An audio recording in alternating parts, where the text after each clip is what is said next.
ఎన్నికపై ఎన్నిక పద్ధతి ద్వారా ఎన్నుకున్నటువంటి గవర్నమెంట్ సభ్యులకి ధృవీకరణ పత్రం అందజేస్తుందిగా చైర్మన్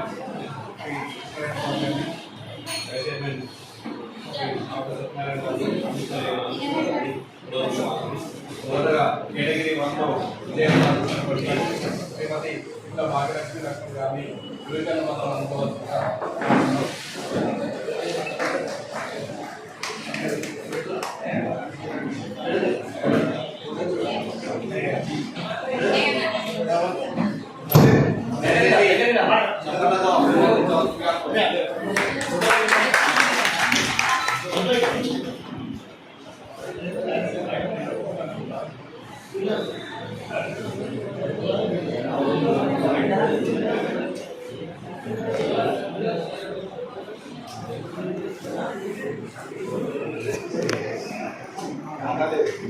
తదుపరి కేటగిరీ బాబు వేరే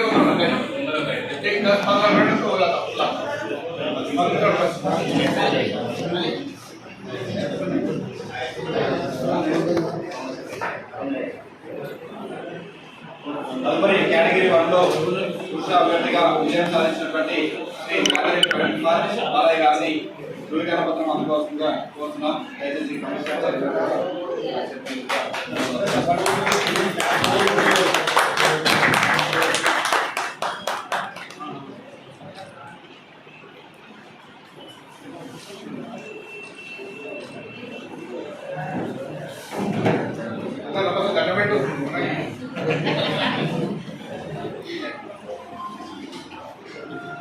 కేటగిరీ 2లో భాగంగా ఎన్నికైనటువంటి శ్రీ మహమ్మద్ జీషాన్ గారిని ధృవీకరణ పత్రం అందుకోవాల్సిందిగా కోరుతున్నాం. ఈ ధృవీకరణ పత్రాన్ని చైర్మన్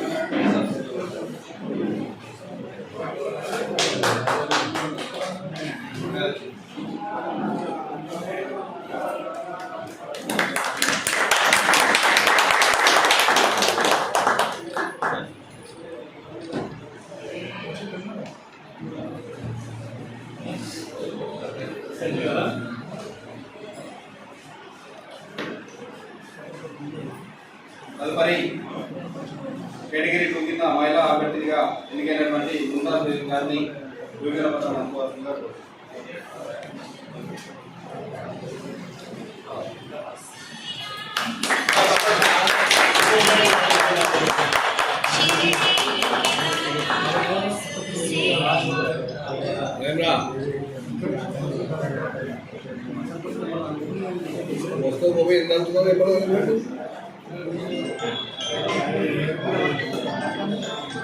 చెప్తాము.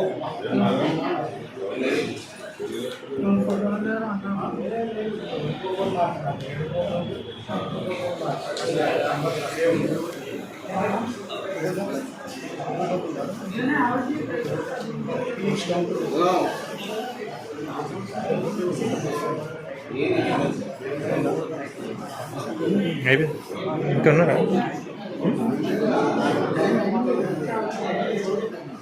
ఈ ఎలక్షన్లో విజయం సాధించినటువంటి గవర్నమెంట్ సభ్యులను ఉద్దేశించి మాట్లాడాల్సిందిగా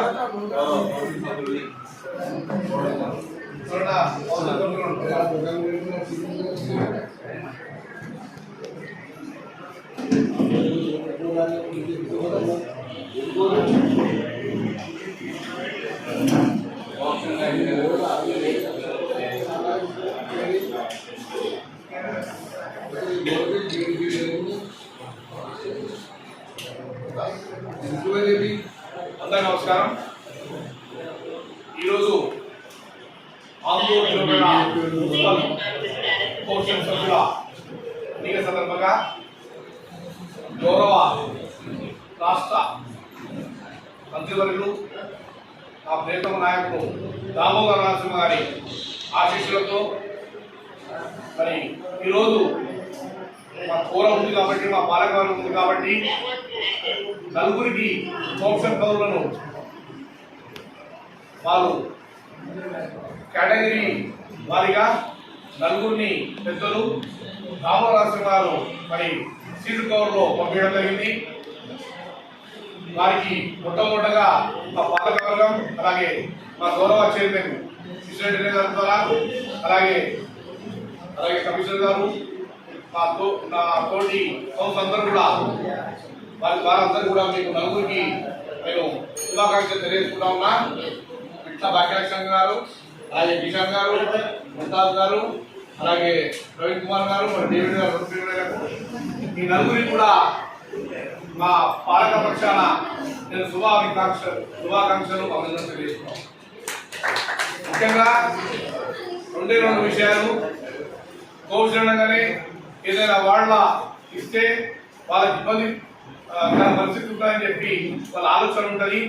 కాబట్టి దయచేసి ఈ కోప్షన్ అనే పదవి అలంకారప్రాయం తప్ప మీరు ఏ వాడలో కూడా మరి వెళ్ళి అక్కడ ఉన్నటువంటి కౌన్సిలర్లకు ఇబ్బందుల పాలు చేయవలసిన అవసరం ఉండదని చెప్పి ఈ సందర్భంగా తెలియజేస్తున్నాం.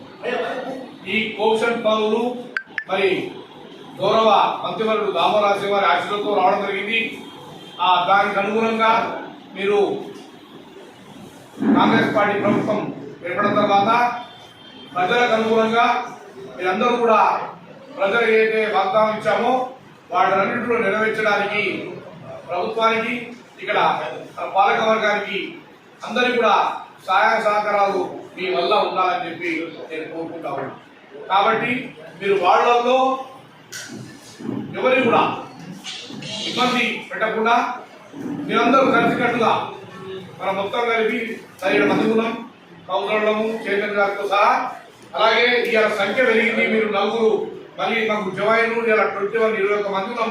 మనమందరం కలిసికట్టుగా మీకు ఏ సమస్యలు ఉన్నా గౌరవ చైర్మన్ గారి దృష్టి తీసుకొస్తే మరి ఆ విషయాన్ని కూడా పరిగణలో తీసుకొని ఆయన అందరికీ కూడా తోడ్పాటు అందిస్తాడు.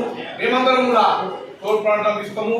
ఆందోళన, జోలిపేట ఈ రెండింటిని కూడా ఒక తెలంగాణలోనే బొమ్మరిలుగా తయారు చేద్దామని చెప్పి మన గౌరవ మంత్రివర్యులు దామోదర్ గారు తెలియజేయడం. కాబట్టి వేల కోట్ల రూపాయలతో అభివృద్ధి రాబోతా ఉన్నది.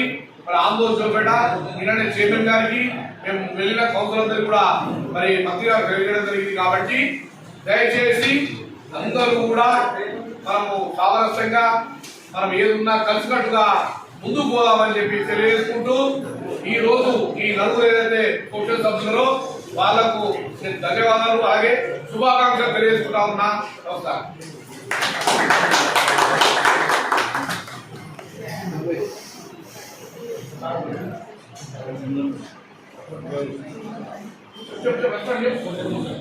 ఈరోజు ఎన్నికైనటువంటి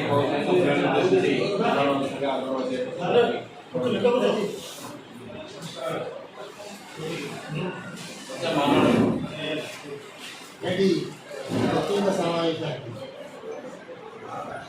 అదేటువంటి వైస్ చైర్మన్ గారిని, నిర్వహిస్తున్నటువంటి కలెక్టర్ గారిని,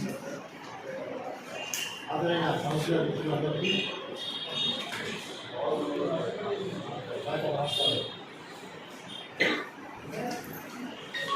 ఈ సమావేశంలో